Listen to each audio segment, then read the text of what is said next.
Rob, obviously been nothing but big fights and headliners for you for years and years, but coming to Las Vegas, International Fight Week, I mean, it's been a while since you've had one of these. Is it special to you in your career, or is it just the next job assignment? No, definitely. When the fight fell through in February, I wanted to fight on Fight Week. I was like, if we have to put, a fight together, make it on Fight Week, because it's a special week. It's a special week for the sport, and I guess nostalgic in some way.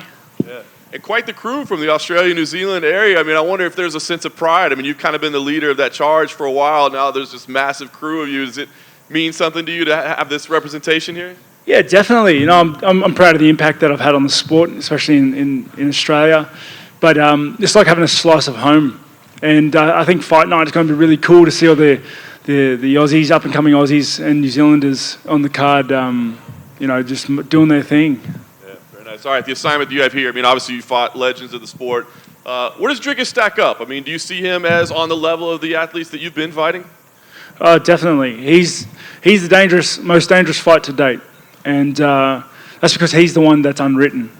Everything in hindsight's easy, right? But, he's the unknown. And I understand the dangers that he presents, because not only is he well-rounded and an athlete, and he, physically, he's a big guy. He's not a small fella.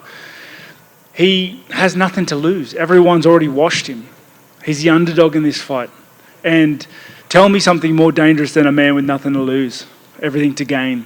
And to show respect for that level of danger that he's brought. I have trained like a madman for the last 14 weeks. And, may the best man win. He's going to get the best version of myself come the weekend.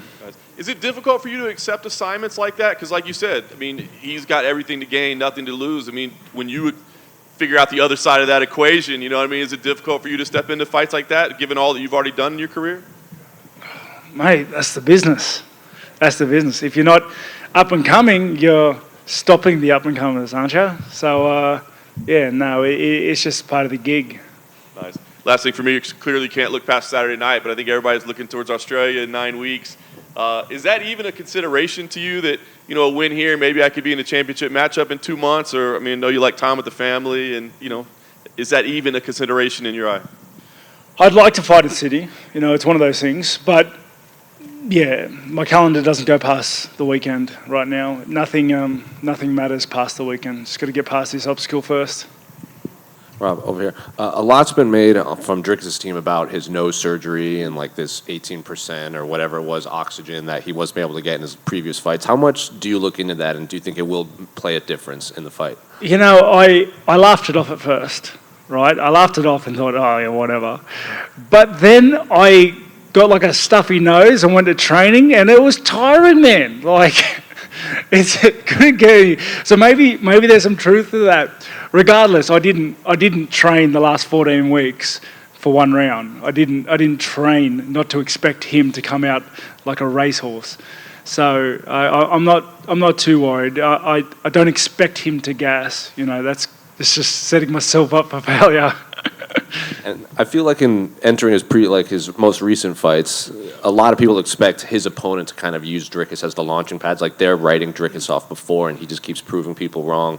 Why do you think all of these pundits and fans kind of haven't viewed him as this potential contender throughout his career?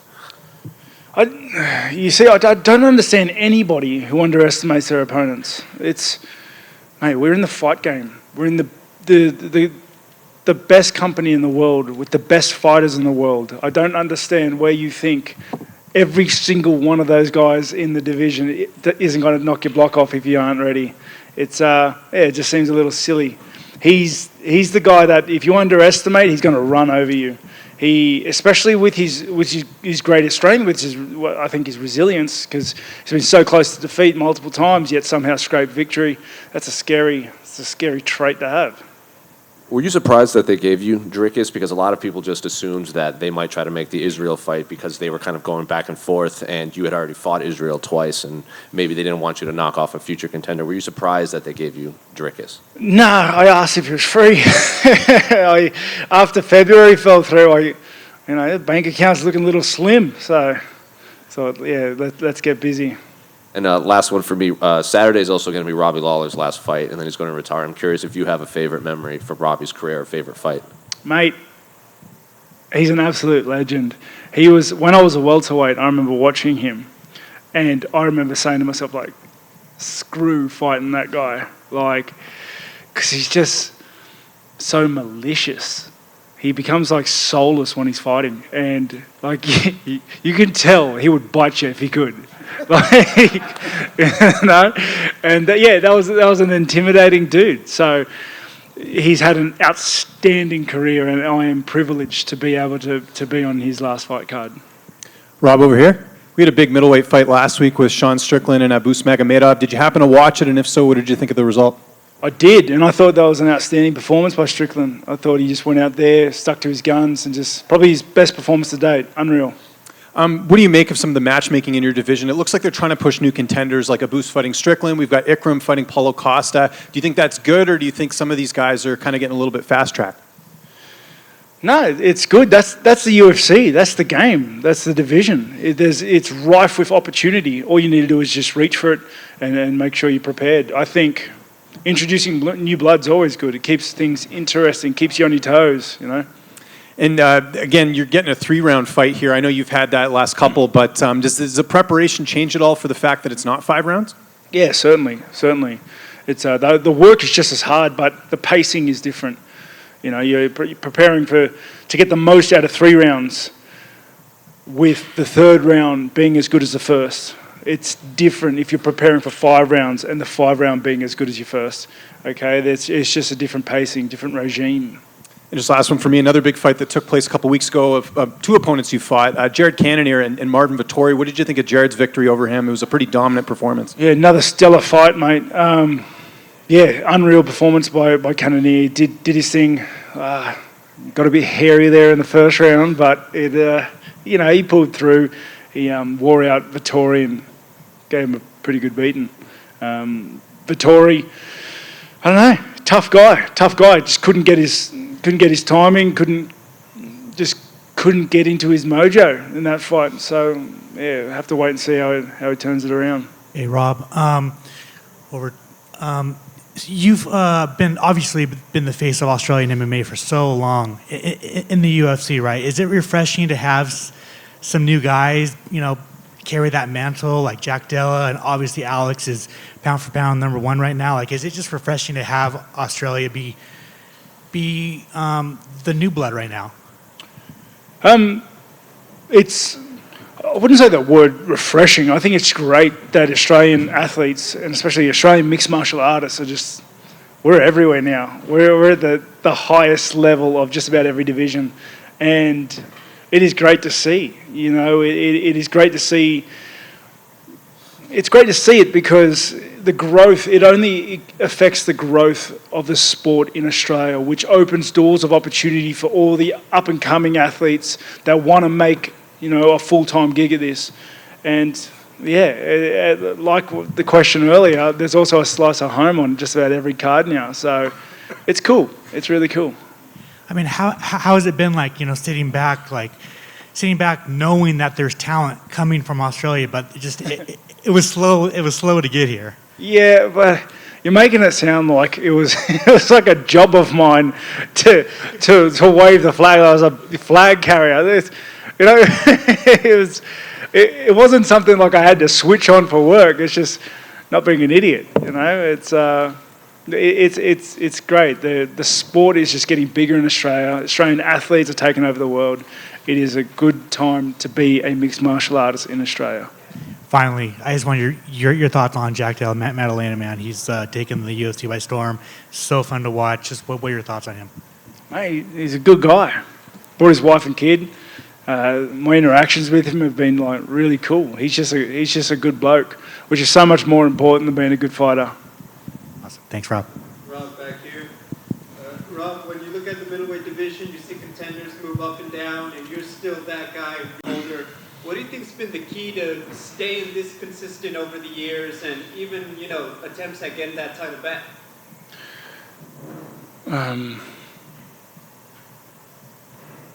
Mate, firstly, I don't really look at the rankings. I don't really, unless you're the next guy I'm fighting, it doesn't matter. or unless you're in possession or the objective at the end of the game, then it doesn't matter. And so with the movements and the new blood and everything else that's happening in the division, it's cool. It's cool. But in terms of staying at the top, I guess I have drive. My family, my kids, they give me the drive I need, unlimited drive, unlimited fuel to do what I need to do. And my coaches are always pushing me to get 1% better every single day, to try and inch out new angles of my game so that every fight that I go into, you see a better version of myself. And I'd like to think that that's exactly what has been happening. In terms of your skills, what's one thing you're very proud of that you've gotten good at since you've been a top contender? Mate, I'm proud of all my skills. I think my skills across the board have gotten much better. I'm proud that I've started mixing up the takedowns a little bit more in fights, just to mix things up. But yeah, my entire skill set has been increasing. Robert, just over here. You said that Dricus is the most dangerous to date because of that unknown, but what do you think the difference maker will be for you in terms of your strengths against Dricus? And is there anything that you feel that you need to be aware of, anything specific with him? I've got to be aware of everything, like fights can be as simple as zigging instead of zagging, right? I'm going into this fight and I'm going to put my best foot forward. I'm going to do the things that I've trained for months working on to make him worry about my strengths and to create holes and opportunities in his game. That's my general plan with every fight, is to create holes and opportunity. And this fight is much the same. And I know you don't want to look past Saturday, but a win here will get you another shot at the title. How much does that mean to you, and does that put pressure on yourself?